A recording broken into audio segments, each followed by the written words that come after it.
दोस्तों, बिहार विधानसभा चुनाव का सबसे बड़ा मुद्दा क्या है? ये सवाल कई लोगों के मन में आ रहा होगा और अब इसका जवाब आखिरकार मिल चुका है।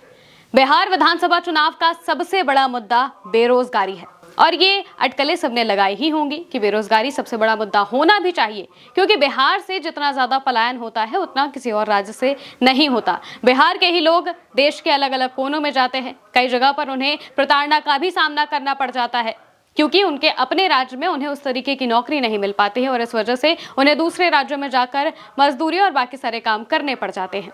और इसी वजह से इस बार के विधानसभा चुनाव का जो सबसे बड़ा मुद्दा है वो बेरोजगारी है। और ये बात हम ऐसे ही नहीं कह रहे हैं, बल्कि इसके लिए बाकायदा एक सर्वे भी आया है जिसके आधार पर हम आपको ये बात बता रहे हैं। सर्वे में क्या कहा गया है बताएंगे आपको, और ये भी बताएंगे कि बेरोजगारी के अलावा और कौन से मुद्दे हैं जिन पर इस बार का विधानसभा चुनाव होना है और इस वजह से नीतीश कुमार कितनी ज्यादा मुश्किलों में पड़ने वाले हैं। दोस्तों, पहले अगर बेरोजगारी पर बात करें तो बेरोजगारी को लेकर जो मुद्दा है ये विपक्ष कई बार से उठा रहा है। तेजस्वी यादव बार बार इस बात को बोलते रहते हैं कि बिहार में पलायन नहीं होना चाहिए, बिहार के लोगों को यहीं पर नौकरी मिलनी चाहिए। वो बार बार इस बात को बताते हैं, कहते हैं और नीतीश कुमार की सरकार पर तंज भी कसते हैं। दूसरी तरफ उन्होंने अपनी उपलब्धियां भी बताई हैं, जिस वजह से जनता में, आम लोगों में, युवाओं में खास करके ये विश्वास बन चुका है कि तेजस्वी यादव उन्हें रोजगार दे सकते हैं। क्योंकि अगर बीते दिनों हम बात करें, जब तेजस्वी यादव डिप्टी सीएम थे बिहार में, भले ही नीतीश कुमार सीएम के तौर पर थे और वो डिप्टी सीएम थे, लेकिन फिर भी नीतीश कुमार के अलावा जब डिप्टी सीएम तेजस्वी यादव बने तो उन्होंने अपने टेन्योर में 5 लाख से ज्यादा जो जॉब्स हैं वो क्रिएट कराई थी। ये बात उन्होंने खुद डंके की चोट पर कही है। इनका भी हम आपको आंकड़ा बताएंगे कि कौन कौन सी वो जॉब्स थी जो तेजस्वी यादव ने दी थी। पहले हम आपको सर्वे का आंकड़ा बता देते हैं कि कौन से बड़े मुद्दे हैं जो इस बार के विधानसभा चुनाव में आने हैं। अगर मुद्दों की बात करें तो सबसे बड़ा मुद्दा तो अनएम्प्लॉयमेंट का ही है, यानी कि बेरोजगारी का मुद्दा है। और इसका परसेंटेज जो पुरुष हैं उनमें 54% है, यानी कि 54% जो पुरुष हैं वो ये मानते हैं कि बेरोजगारी सबसे बड़ा मुद्दा है। और एक और बात अगर हम आपको बताएं तो इंडिया गठबंधन की अगर हम बात करें तो इंडिया गठबंधन को पर भरोसा सबसे ज्यादा लोगों को है। वहीं बेरोजगारी 49.5% के दर से सबसे बड़ा मुद्दा बना हुआ है। ओवरऑल की अगर हम बात करें तो दूसरे नंबर पर कौन सा मुद्दा आता है? महंगाई का। 11.1% लोग मानते हैं कि महंगाई मुद्दा है, बड़ा मुद्दा है। 11.1% लोगों का यह मानना है। वहीं तीसरा मुद्दा कानून व्यवस्था का है, लॉ एंड ऑर्डर का है, जिसको लेकर नीतीश कुमार की सरकार बड़े बड़े डंके बजाती रहती है कि हमारे राज्य में तो नीतीश बाबू सुशासन बाबू हो गए हैं, उन्होंने इस तरीके का बिहार में लॉ एंड ऑर्डर ला दिया है कि जंगल राज पूरी तरह से खत्म हो चुका है। लेकिन बिहार का तीसरा सबसे बड़ा मुद्दा तो लॉ एंड ऑर्डर का ही है। इस वजह से जो कानून व्यवस्था है उस पर भी सवाल खड़े हो रहे हैं, क्योंकि अगर बीते दिनों आपने भी अगर बिहार की खबरों से आप रूबरू रहे हैं तो आपको पता चला होगा कि कितने बड़े बड़े व्यापारियों की मौत हुई है पिछले दिनों, हत्याएं की गई हैं, घर में घुसकर हत्याएं हुई हैं, हॉस्पिटल में घुसकर हत्याएं हुई हैं, जिस वजह से लॉ एंड ऑर्डर जो है वो एक सबसे बड़ा मुद्दा बना हुआ है। इनके अलावा अगर मुद्दों की बात करें तो कानून व्यवस्था के अलावा जो एसआईआर का मुद्दा है वो भी चौथे नंबर का बड़ा मुद्दा है। इसके अलावा भ्रष्टाचार, बिजली, सड़क, पानी, शराबबंदी और दूसरे भी कई मुद्दे हैं जो बिहार के चुनाव को इस बार प्रभावित करने वाले हैं। लेकिन जो आगे के पहले जो 3 से 4 मुद्दे हैं ये सबसे बड़े बताए जा रहे हैं और इनमें बेरोजगारी भी सबसे ज्यादा बड़ी है। अब हम आपको वो भी आंकड़ा बता देते हैं जिसमें यह बताया गया है कि तेजस्वी यादव ने आखिर कितनी जॉब्स दी थी।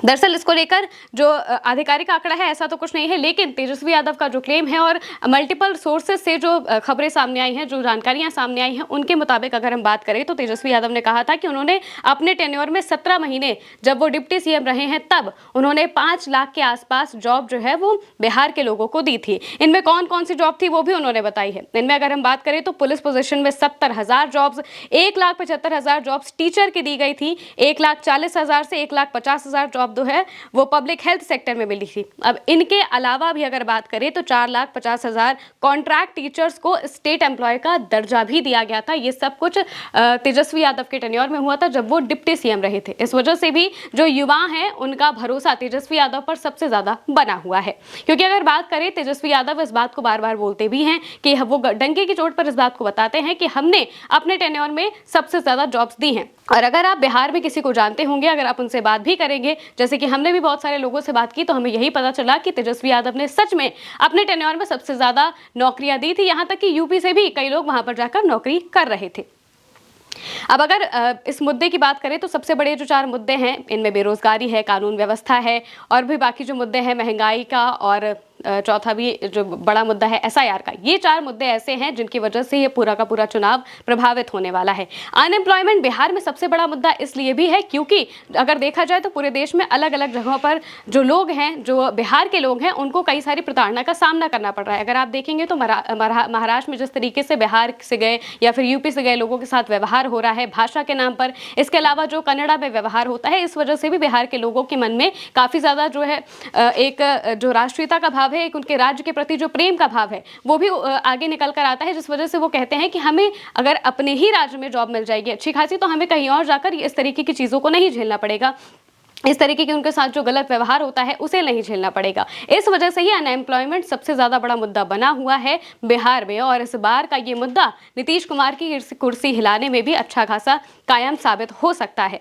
वहीं इनके अलावा जो अलग अलग मुद्दे हैं, SIR का भी मुद्दा सबसे बड़ा इस वक्त बना हुआ है। SIR का मुद्दा भी इस बार शामिल है बिहार चुनाव में, और ये भी नीतीश कुमार के खिलाफ बैकफायर कर सकता है। इस वजह से ये जो मुद्दे हैं, ये इस बार की सरकार में, इस बार के विधानसभा चुनाव में बहुत ज़्यादा असर डालने वाले हैं। यानी कि जो पुरुष हैं वो भी, और महिलाओं के लिए भी अनएम्प्लॉयमेंट एक बड़ा मुद्दा बना हुआ है, और इस वजह से ही बिहार का चुनाव इस बार काफी दिलचस्प भी होने वाला है, क्योंकि नीतीश कुमार भले ही कितनी बातें बता लें कि वो सुशासन बाबू हैं, उन्होंने बहुत अच्छी कानून व्यवस्था कर दी है, लेकिन कानून व्यवस्था को लेकर जो सर्वे हुआ है उसके भी अगर हम आपको बात बताएं तो कानून व्यवस्था को लेकर जो बात कही गई है उसमें ये पूछा गया था कि नीतीश कुमार की कानून व्यवस्था आपको कितनी सही लगती है, कितनी नहीं लगती है, तो इसमें सबसे ज़्यादा जो परसेंटेज है बिगड़ा का, यानी कि कानून व्यवस्था सही हुई है या फिर बिगड़ी है, इसका परसेंटेज 34% है कि सबसे ज़्यादा कानून व्यवस्था इस राज्य में बिगड़ी हुई है। वहीं 28% लोग कहते हैं कि कुछ भी बदलाव नहीं हुआ, 28% कहते हैं कि हाँ कुछ कुछ हुआ है, लेकिन बिगड़ी है ये प्रतिशत 34% है। इस वजह से पता चलता है कि कानून व्यवस्था को लेकर जो झूठे दावे नीतीश कुमार की सरकार करती आती है, वो सर्वे में पूरी तरह से निकल कर सामने आ रहा है कि कैसे ये दावे पूरी तरह से झूठे हैं। क्योंकि अगर तीसरा बड़ा मुद्दा कानून व्यवस्था का है, इसका मतलब है कि कानून व्यवस्था उस तरीके से सही नहीं है जिस तरीके से बताई जा रही है। अब ये जो 4-5 बड़े मुद्दे हैं, इनकी वजह से बिहार का जो चुनाव है वो पूरी तरह से प्रभावित होगा, और ये चुनाव नीतीश की जगह तेजस्वी के पाले में जाता हुआ सीधे तौर से दिखाई भी दे रहा है। आप इसको लेकर क्या सोचते हैं, कमेंट में बताइएगा। मैं हूं महिमा और आप देखते रहिए उल्टा चश्मा यूसी।